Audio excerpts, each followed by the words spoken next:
성탄절을 한 주 앞에 두고서 오늘 성찬을 행할 것입니다.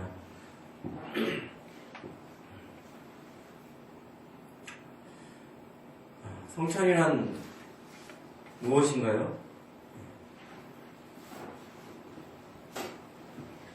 참 말이 어려워요.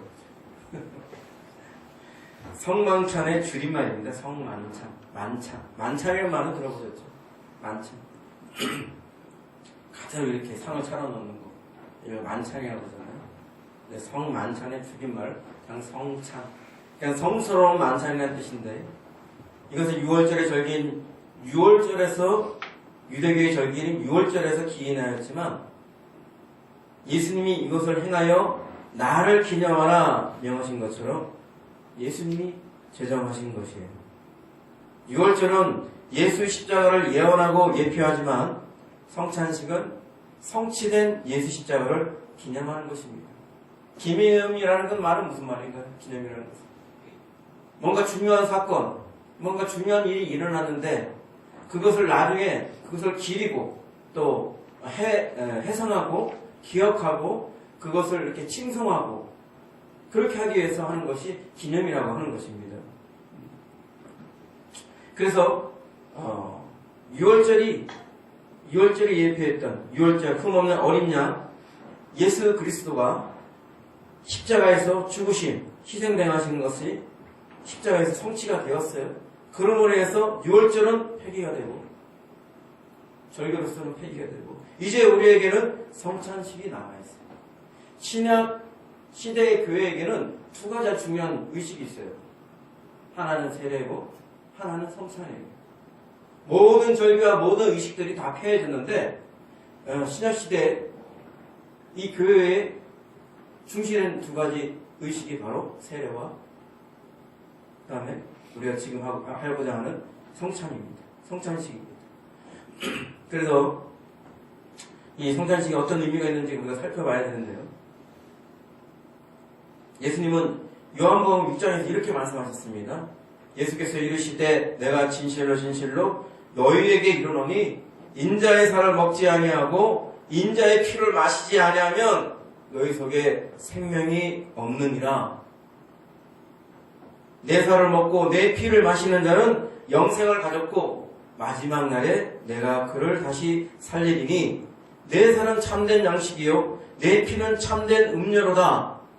내 살을 먹고 내 피를 마시는 자는 내 안에 거하고 나도 그의 안에 거하나니 살아계신 아버지께서 나를 보내심에 내가 아버지로 말미암아 사는 것 같이 나를 먹는 그 사람도 나로 말미암아 살리라. 이렇게 말씀하고 있습니다.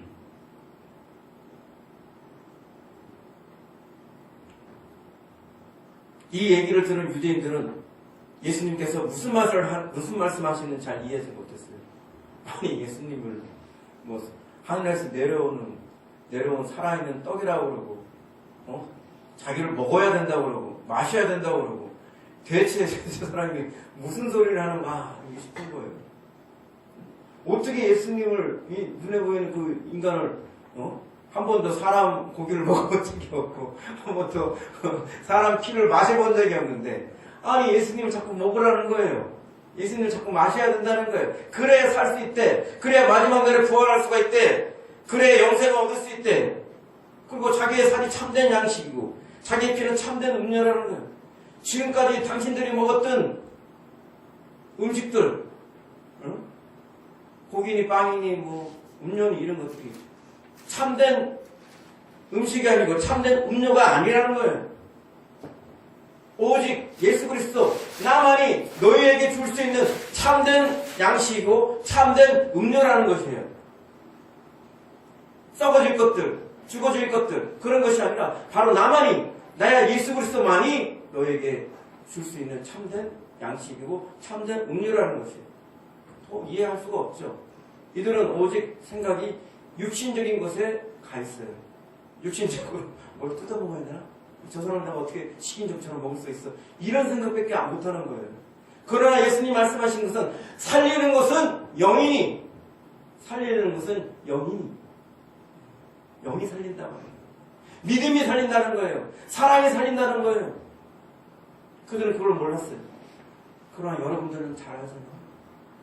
여러분들은 교회에서 바로 이 성찬을 통해서 예수님을 어떻게 먹는지, 어떻게 마시는지는 직접 여러 번에 걸쳐서 경험해 오셨잖아요. 예수님을 먹을 수 있다는 거, 예수님을 마실 수 있다는 거, 그것을 직접 경험해 보셨잖아요. 예수님이 말한 그 진리가 어떻게 구체화되고 어떻게 눈에 보이는 것처럼 이렇게 구현되는가? 이게 바로 성찬이에요. 이게 바로 성찬이에요. 예수 그리스도를 통해서 예수 그리스도를 먹고 마심으로 우리가 살할 수 있다는 것, 우리가 영생을 얻을 수 있다는 것, 그것을 구체적으로 의식화해서 구체적으로 구현해서 우리에게 보여주는 것, 눈에 보이게끔 보여주는 것, 눈에 보이는 방식으로 보여주는 것, 이게 바로 성찬이라는 거예요. 그렇기 때문에 너무나 귀한 것입니다. 여러분 그냥 무슨 이론적으로 어떤 것들을 설명하면 그게 제대로 와닿겠습니까? 이렇게 뭔가 마치 퍼포먼스를 하는 것처럼 가시적으로 보여주니까, 느끼게 하니까, 체험하게 하니까, 그러니까 아, 예수님의 피가 내 것이 되었구나, 예수님의 몸이 내 것이 되었구나, 예수님이 흘리신 피는 나를 위한 것이고 예수님이 희생하신 몸은 바로 나를 위한 것이구나, 그것을 알게 되는 것이 아닙니까? 그렇기 때문에 성찬이 귀한 것입니다. 성찬은 예수의 피와 살을 먹는 방법을 제시하고 있어요. 그렇기 때문에 귀한 것입니다.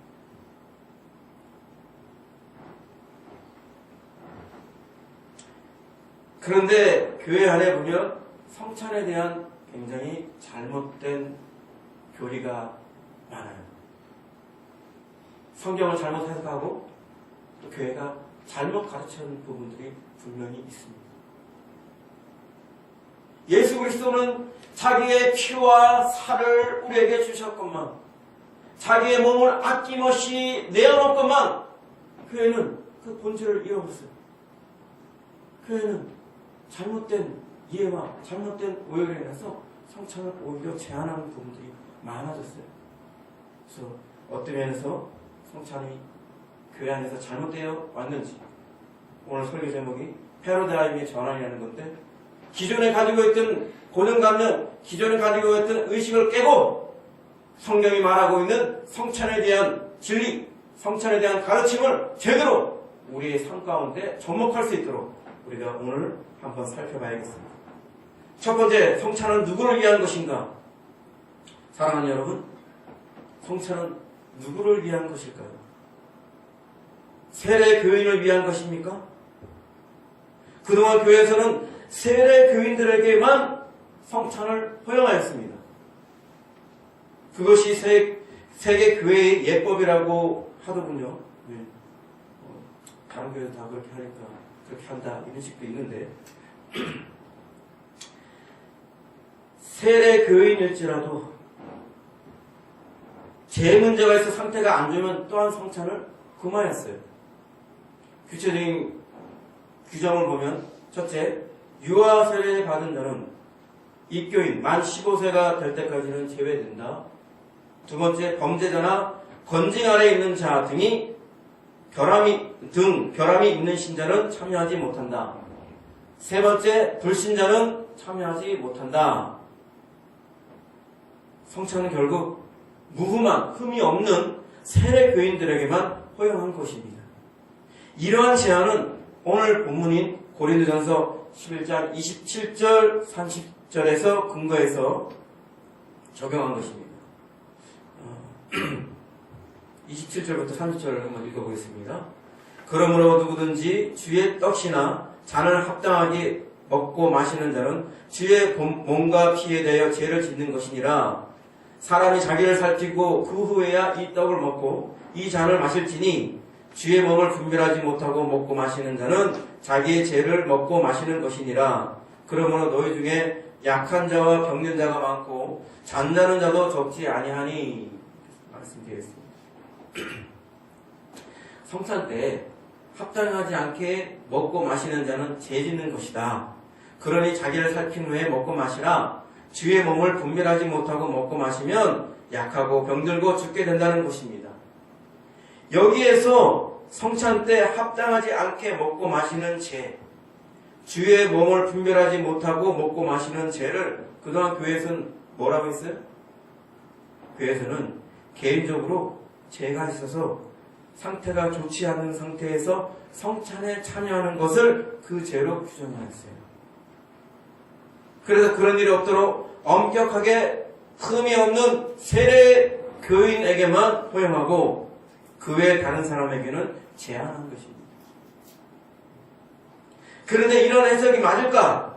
여기서 성찬을 합당하지 않게 마시는 것이 무엇일까요? 주의 몸을 분별하지 못하고 먹고 마시는 것이 무엇일까요? 우리가 알고 있는 대로 그것은 개인적으로 내가 죄가 있거나 영적 상태가 안 좋은데 참여하는 것일까요? 아니면 성찬에 대한 믿음이 없거나 무지한 상태에서 참여하는 것일까요?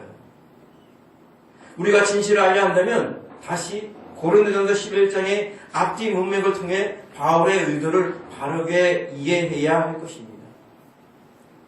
바울은 앞의 문맥 17절 이후를 보면 분열이다, 파당이다, 함께 모여서 주의 만찬을 먹을 수 없다.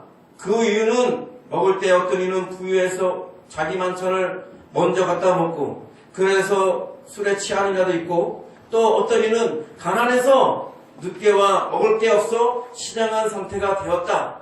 먹고 마실 집이 없어 교회에 와서 그러는가? 그래서 교회를 없인 여기고 빈궁한 자를 부끄럽게 하는가? 책망하고 있습니다. 그러니까 한마디로 성찬에서 부유한 교인과 가난한 교인 간의 분열을 문제 삼고 있는 것입니다. 이어서 뒤에 문맥 31절 이후를 살펴보겠습니다. 33절 이후에서 바울 사도는 이 모든 문제 제기에 대해서 해법을 제시합니다. 해결 방법을 제시합니다. 먹으러 모일 때 서로 기다리라. 시장하거든 집에서 미리 먹고 와라. 입니다. 자, 이걸 정리하면 성찬 때 성찬을 통해 한몸 되게 하신 주님의 뜻을 거스르는 죄가 바로 성찬을 합당하지 않게 먹고 마시는 죄요, 주의 몸을 분별하지 못하고 먹고 마시는 죄입니다. 우리는 성찬을 지극히 개인적인 것을 바라봐서 전체 그림을 보지 못해요. 근데 성찬의 전체 그림은 무엇이냐면요, 성찬의 완성된 퍼즐 큰 그림은 예수 그리스도의 피와 살을 함께 나누는 것이고 그렇게 함께 예수의 한 몸 한 지체가 되는 것입니다. 부모의 피와 살을 나눠 가지는 것이 형제 자매라면 예수의 피와 살을 나눠 가짐으로 우리는 예수의 몸을 이루었고 하나님의 자녀가 된 것입니다. 그런데 한 몸 되고 한 지체 된 성도 간에 이런 먹고 마시는 문제 때문에 갈등이 있고 분열이 있고 파당이 있고, 이러니 예수님께서 자기의 피와 살을 찢어서 자기의 피와 살을 나눠줘서 한 몸 되게 하면 그게 무슨 의미가 있겠습니까? 주님의 신앙을 욕되게 하는 것밖에 안 되는 거예요. 그러니 이것이 바로 주의 몸을 분별하지 못한 죄인 것입니다. 로이드 존즈가 이렇게 말했어요. 그들은 회심했습니다. 그들은 거듭났습니다. 그들은 참된 그리스도인이었습니다.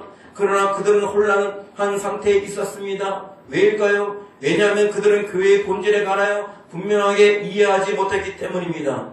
그러면 그것이 어떻게 나타났습니까? 여러분이 아시는 바와 같이 분열과 당파와 분파의 행태로 나타났습니다.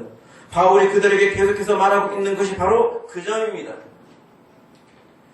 그들은 육적인 문제로 다투고 당파를 이루고 그리스도의 몸을 분열시키고 있었습니다. 그들은 분파의 죄를 범했습니다. 그것은 순전히 육적인 것입니다. 여러분은 성찬과 애찬 등에서 그들이 같은 죄를 범했음을 기억합니다. 어떤 사람들은 너무 먹을 것이 많았고 또 어떤 사람들은 먹을 것이 너무 적었습니다. 어떤 사람들은 너무 많이 마셨고 또 어떤 사람들은 마실 것이 모자랐습니다. 그리고 그것이 부자와 가난한 자 사이의 분열의 원인이었습니다. 이와 같이 순전히 육적인 것 때문에 갈등이 생기는 경우가 있습니다. 케네스 W 해길 목사님은 또한 이렇게 얘기했어요. 이분은 케네스 해길 목사님의 아들입니다. 예. 고린도 교회에서는 싸움과 분쟁이 만연되어 있었습니다. 그곳의 성도들은 주의 몸을 제대로 분별하지 못하고 있었습니다. 그들은 주의 만찬을 존중하지 않았습니다. 또한 서로에 대하여 사랑으로 행하지 않았습니다. 그 결과 많은 성도들이 병들거나 죽었습니다. 릭조이너도 이렇게 말했어요. 몸을 잘 분별한다는 것은 몸된 교회와 교회의 한 부분인 우리 자신을 잘 분별한다는 의미입니다. 한 몸된, 한 지체된 우리 자신을 제대로 이해하지 못하고 한 몸된 것을 거슬려서 서로 간의 분파와 분당이 일어나는 이러한 사태가 바로 주님의 몸을 분별하지 못하는 것입니다. 그런데 교회에서는 이러한 앞뒤 문맥을 보지 않고 성경 몇 구절만 따와서 전혀 엉뚱한 해석을 하는 거예요. 그래서 이 문제가 바로 너희들 개인적인 문제, 너희들 개인적인 죄 때문이다, 이렇게 고정한 거예요. 굉장한 심각한 오류입니다. 그것은 아주 잘못된 거예요. 예수님이 성찬을 제정하시고 명하신 것은 일부 특정한 사람들만 누리도록 한 정형이 아닙니다. 예수님은 더 많은 사람들, 아니 모든 사람들이 성찬의 은혜를 누리기를 원하셨습니다. 그것을 왜곡하고 잘못 적용한 것은 성찬의 본질을 놓친 교회입니다. 사랑하는 여러분, 예수님의 피와 살은 누구를 위한 것입니까? 죄인을 위한 것입니까? 죄 없는 완벽한 사람을 위한 것입니까? 죄인에게 필요한 것입니까? 의인에게 필요한 것입니까? 예수님은 마가복음 2장 17절에서 이렇게 말씀하셨어요. 예수께서 들으시고 그들에게 이르시되 건강한 자에게는 의사가 쓸데없고 병든 자에게라야 쓸데있느니라. 나는 의인을 부르러 온 것이 아니요 죄인을 부르러 왔노라 하시니라. 예수님은 죄인을 위해 피를 흘리신 것이고 죄인을 위해 자기 몸을 찢으신 것입니다. 그런데 그러한 본질을 외면하고 무흠한 세례 교인들에게만 허용한다는 것이 맞겠습니까? 죄가 있는 사람일수록 내가 정말 너무 큰 죄인이구나 스스로 고백하는 사람일수록 더욱 성찬을 통해 주님의 피와 살을 붙들어야 하는 것입니다. 예컨대 여러분이 잘 아시는 가룟 유다도 성찬에 참여했습니다. 가룟 유다가 성찬에 참여했어요. 할 말이 없는 거예요. 예수는 그가 자신을 배신하고 팔 것이라는 것을 알면서도 그가 성찬에 참여하는 것을 거부하지 않았습니다. 너는 오늘 상태가 너무 안 좋아. 너는 참여할 수 없어. 그렇게 제안하지 않았어요. 가룟 유다가 참여했는데 왜 누구를 자꾸 뭐 이랬다 저랬다 자꾸 참여하지 못하도록 하는 거예요?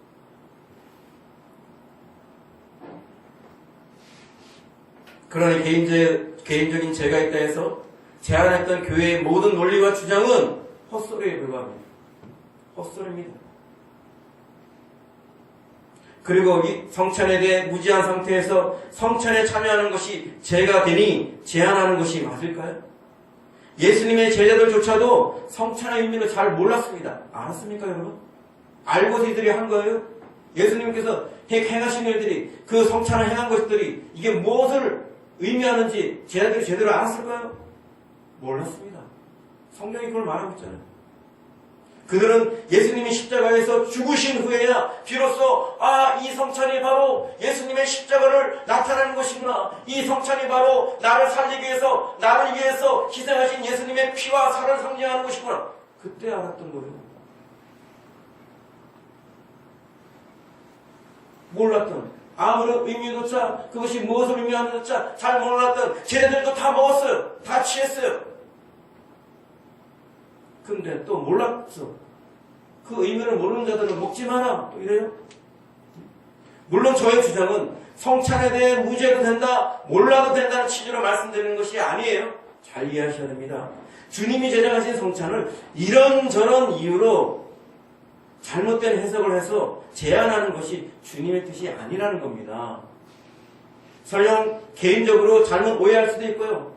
오용할 수도 있어요. 그건 아주 개인적인 것이고 그것은 또한 단지 가르침과 교육으로 선도할 수 있는 것이에요.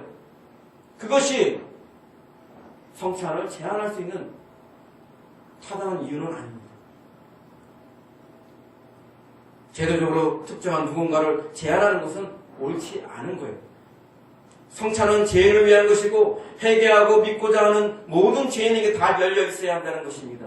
누구를 제한할까를 고민할 것이 아니라 누구라도 그 은혜를 누리도록 적용해야 하는데 포인트를 둬야 하는 것입니다. 런더버 목사님 말씀하셨어요. 하나님은 우리가 성찬에 참여하지 못할 이유를 찾기 원하지 않습니다. 예수님의 보혈은 우리를 위한 것이기 때문에 우리가 성찬에 참여해야 하는 이유임을 기억하기 원하십니다. 예수님의 보혈은 바로 우리를 위한 것입니다.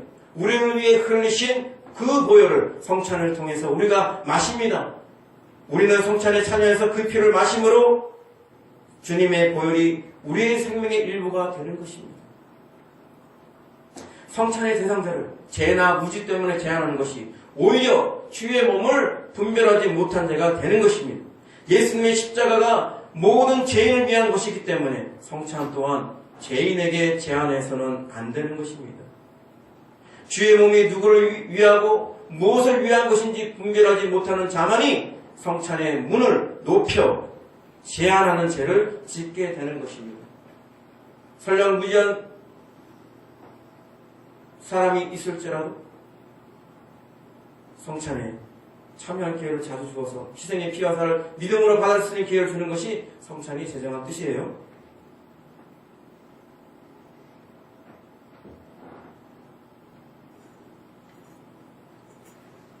주님이 우리에게 피와 살을 주시고 그 몸을 주신 그 뜻을 분별한다는 것, 본질을 깨뜨려 봐야 된다는 거예요.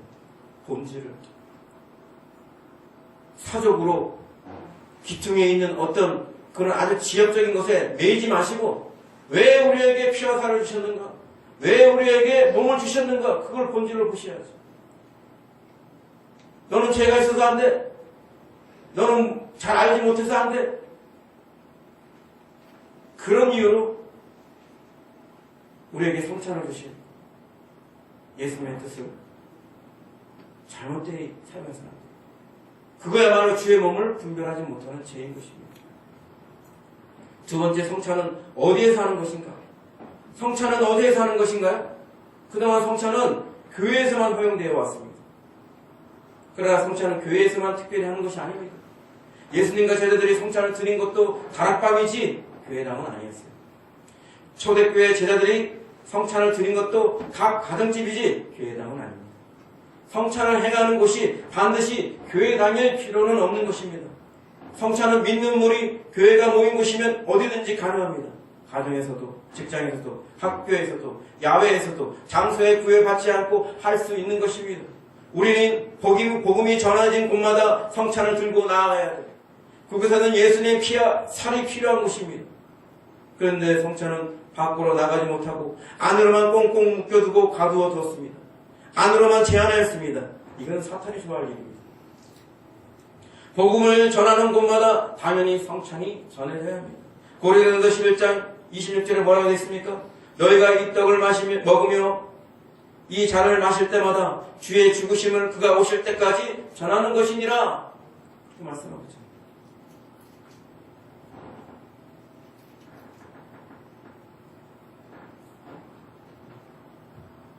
복음이 전해진 곳에 예수님의 피와 살이 필요하고 복음이 전해진 곳에 믿는 모든 사람들이 주의 피와 살을 먹는 그것을 가시적으로 눈으로 볼 수 있는 의식으로 나타내서 그것이 믿음으로 결합할 수 있도록 우리가 제공해야 되는 것입니다. 그것이 성찬의 의미예요. 세 번째, 성찬은 언제 하는 것인가? 성찬식은 언제 하는 것일까요? 성찬식은 6월절 절기가 아닙니다. 6월절은 매년 한 번 하는 것이지만 성찬식은 절기가 아니에요. 해마다 드리는 절기가 아니에요. 성찬식은 우리가 식사하듯이 일상적으로 드리는 기념식이 되었어요. 초대교회에서는 매일 이루어졌어요. 성경에서 함께 떡을 뗀다. 신약성경에서 함께 떡을 뗀다는 구절이 나오는 것은 다 성찬식을 의미하는 거예요. 그냥 함께 떡을 떼는 게 아니에요. 개인적으로 먹으면 되지. 함께 왜 떡을 떼겠어요? 네?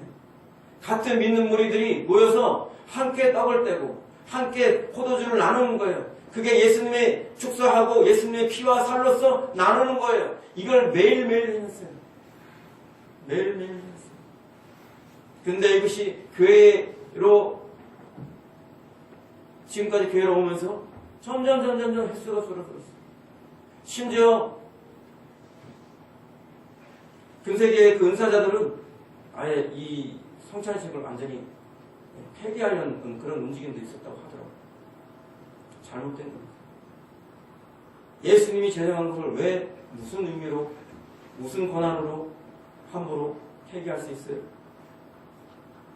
주님의 몸을 분별하지 못하는 죄입니다. 우리는 주님께서 우리에게 주신 그대로 그것을 언제든지 우리가 믿는 무리들끼리 나누어서 예수님의 피와 살을 함께 나누고 예수님의 피와 살을 취함으로 해서 우리가 믿음으로 연합하게 되고 한 몸 한 지체가 된 것을 더욱더 결속해야 될 필요성이 있어요. 이것이 하나님의 뜻입니다. 이제는 절기에서 일상적으로 우리가 가져가야 돼요. 그래서 우리 교회는 매달 마지막 주에 성찬식을 하고 한 달을 마무리하면서 새 한 달을 또한 맞이하면서 정말 주님의 피와 살을 받고 사는 존재로서 내가 온전하게 한 달을 살아갑니다. 또 앞으로 한 달을 또 어떻게 살 것인가 우리가 다짐할 수 있는 귀한 시간을 만들기 원합니다. 그러면서 또한 우리 교회가 주님의 피와 살을 나눈 한 몸 한 지체로서 또한 자신을 확인할 수 있는 또한 그런 시간이 될 수 있으면 좋겠습니다. 네 번째, 성찬은 그냥 받기만 하는 것인가? 우리가 성찬이라 하면 대부분이 어려서부터 가진 생각, 그냥 떡과 포도주, 빵과 포도주를 그냥 내가 그냥 먹는 거다. 이런 관점으로 생각해요. 그렇지 않습니다. 성찬에 참여한다는 것은 나를 드리는 거예요. 나를 바치는 것입니다. 성찬을 믿는 자, 성찬에 나타난 하나님의 구속의 뜻을 믿는 자는 결코 구경꾼이 될 수가 없는 것입니다. 조롱하는 자가 될 수도 없고요. 편안하게 받기만 할 수도 없는 것입니다. 예수님이 자신을 드렸다는 것처럼 나도 주님께 나를 드리는 것을, 나를 바치는 것을 결단하는 거예요. 결단하는 것입니다. 예수님의 피와 살을 취함으로 내게는 예수님의 피와 살이 필사적으로 필요해요 하고 적극적으로 어깨에 믿음을 표하는 거예요. 여러분 강야에서 불변 지팡이를 생각해 보세요. 그 불변 지팡이를 통해서 불변에 물렸던 사람들이 다 나왔습니다. 그와 같이 예수님의 불변 지팡이로 만민에게 들려질 거라 하셨어요. 구원의 주로 높이 들으실 거라 하셨어요. 그때 우리가 살려면 어떻게 해야 됩니까? 필사적으로 불변 지팡이신 예수님을 바라봐야 되는 거예요. 소극적으로 그럴 수가 없습니다. 무관심함으로, 무덤덤함으로 그럴 수가 없습니다. 내가 살고 죽는 문제가 예수님을 바라보는 것, 불변 지팡이시고 구원해 주시 예수님을 바라보는 것, 거기에 달려있는 것입니다. 그래서 우리는 성찬에 적극적으로 참여해야 되는 것입니다. 성찬에 예수님께서 자기를 드리신 것처럼 나도 주님께 나를 드립니다. 나를 바칩니다. 이런 마음으로 임하는 것입니다. 고린도서 10장 16절 17절 이렇게 말씀했어요. 우리가 축복하는 바 축복의 자는 그리스도의 피에 참여함이 아니며 우리가 떼는 떡은 그리스도 몸에 참여함이 아니냐. 떡이 하나요 많은 우리가 한 몸이니 이는 우리가 다 한 떡에 참여함이라.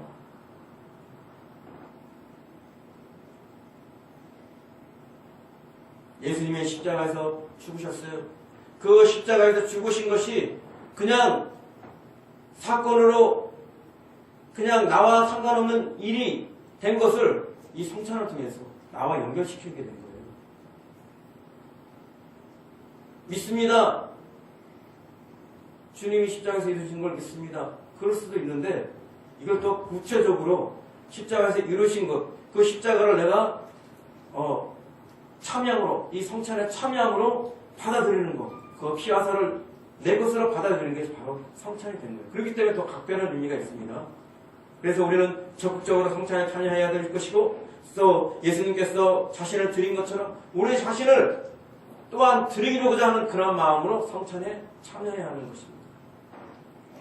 다섯 번째, 성찬은 지극히 개인적인 것인가? 이제 그 성찬을 생각하면 우리는 모두가 어떻게 합니까? 예수님의 희생을 생각하면서 개인적으로 울고 개인적으로 신앙 고백을 합니다. 대부분 다 그러시죠, 그죠? 네. 개인적으로 나의 신앙, 나의 믿음과 관계에서 이렇게 생각하고 그러십니다. 그러나 성찬은 개인에게서 교회 공동체로 옮겨가야 돼요. 개인적 신앙에서 공동체 신앙으로, 개인적 고백에서 공동체 고백으로 나가야 됩니다. 6월절에서의 그 절기에서도 가족을 중심으로, 개인이 아닙니다. 개인이 아니에요. 가족을 중심으로 그 2월절이 지켜졌어요. 그렇다면 교회는 어떻게 해요? 개인적으로 성찬 안 합니다. 교회 믿는 우리, 믿는 교회, 네? 교인들이 함께 할 때 함께 떡을 떼그는 것이고 함께 분단을 하는 거예요. 그래서 성찬이 되는 것입니다. 성찬이 되려면 교회가 모여야 됩니다. 고린도서 11장에 나오는 어떤 문제도 교인들이 모일 때 함께 떡을 떼기 위해서, 함께 분단하기 위해서 모일 때 그때 문제가 생긴 거예요. 개인적으로 식사하면 문제가 생길 게 없어요. 함께 모일 때 문제가 생깁니다.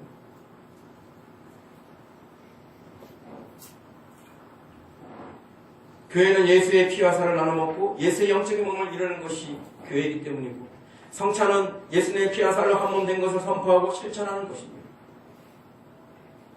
예수의 피와 살을 취함으로 내 안에 예수의 피와 살이 흐르고 예수의 피, 예수의 몸을 구성하게 되었어요.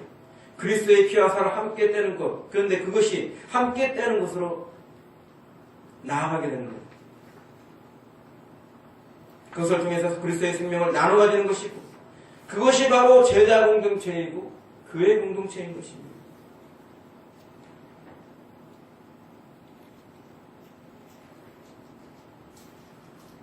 말씀을 맺겠습니다.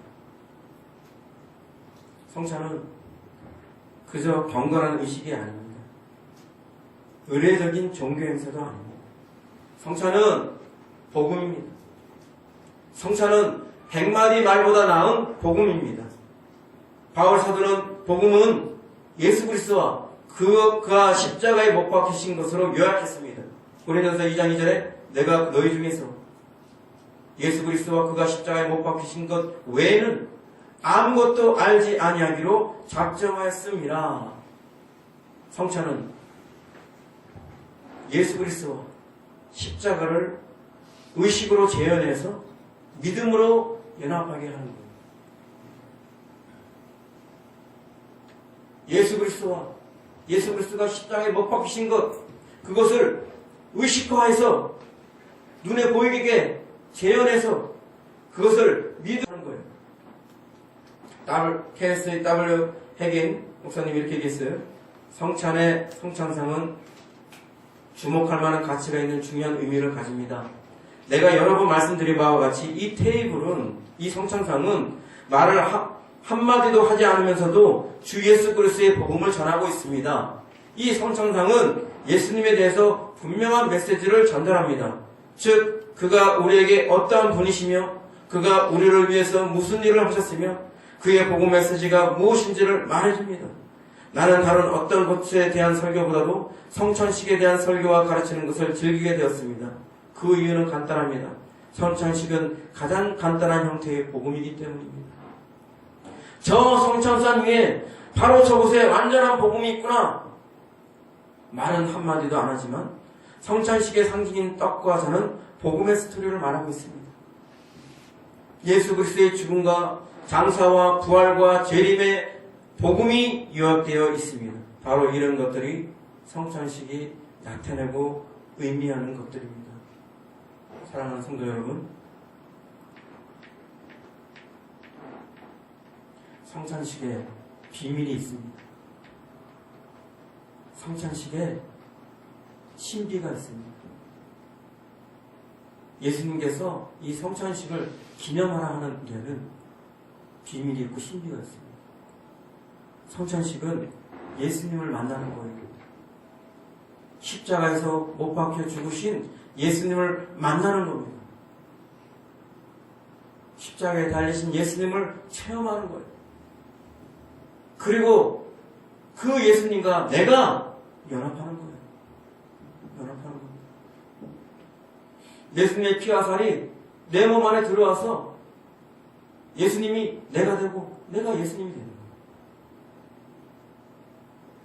우리 약사이신 우리 집사님 계신데 약을 먹으면 약을 먹는 게 아니에요.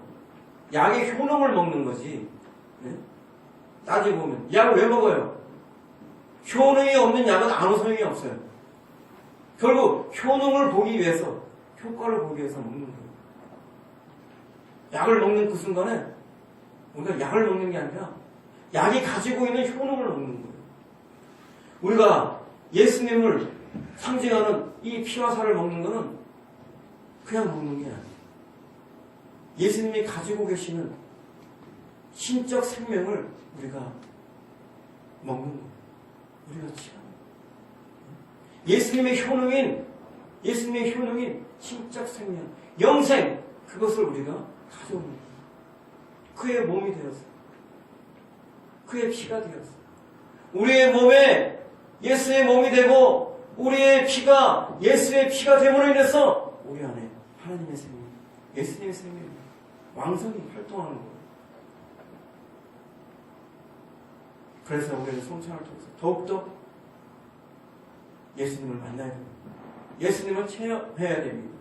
예수님과 연합해야 되고 예수님의 피와 살로 예수님의 한 몸 된 한 지체 된 우리 자신을 확인해야 됩니다. 우리 자신을 인식해야 되는 것입니다. 그리고 우리가 얼마나 주님의 몸과 주님의 지체로 이루어지는 것을 제대로 이해하고 서로 사랑으로 섬겨야 되는 것입니다. 이게 바로 성찬의 비밀이고 성찬의 신비인 것입니다.